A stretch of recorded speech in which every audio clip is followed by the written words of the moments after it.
Tomorrow night, 48 Hours looks at a major new development in a case that Erin Moriarty told us about in February. An anonymous call may lead to a new trial for a woman convicted of murdering a little boy. Erin looks at the medical evidence a jury never saw. Here's a preview. For more than 6 years, Melissa Calusinski, a young childcare worker, has been incarcerated for a crime she says she didn't commit: killing a 16-month-old toddler, Ben Kingan, who had been in her care. I would never, ever hurt a child. I would never put my hands on anybody.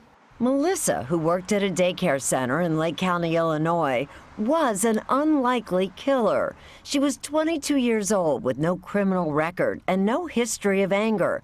But she was the last adult with a child in January 2009 when he became unresponsive and died. According to the pathologist who did the autopsy, the child had suffered a skull fracture, although he had no open wounds or serious bruises.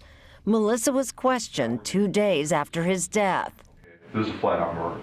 In an intense and at times aggressive interrogation. That story you're giving us is a load of Without her parents or any lawyer present, Melissa repeatedly denies hurting Ben. I had nothing to do with it. More than 70 times. But after 9 grueling hours, she admits to a terrible crime. You get mad at them and you throw them on the floor. You threw him on the floor? Yeah. Prosecutors Stephen Scheller and Matthew DiMartini had no trouble convincing the jury to convict her of first-degree murder. She became frustrated holding Ben. She threw him to the floor. You said you threw this baby down hard. Yeah. Did you, Melissa? I did not. I didn't throw him. They were putting the words in my mouth, so. But you didn't have to say it, did I you? didn't. But see, they wanted me to say that so that we could all go home. But now, there's medical evidence that may show Melissa gave a false confession. Just last month, an anonymous call to Melissa's father led to the discovery of x-rays that were never seen at trial. Did you know these x-rays existed? Did not know they existed. The new coroner, Dr. Thomas Rudd, says these images show that Ben did not suffer a skull fracture. What's more, he believes the death was really caused by an old injury. This is not a normal-shaped skull of a 16-month-old child.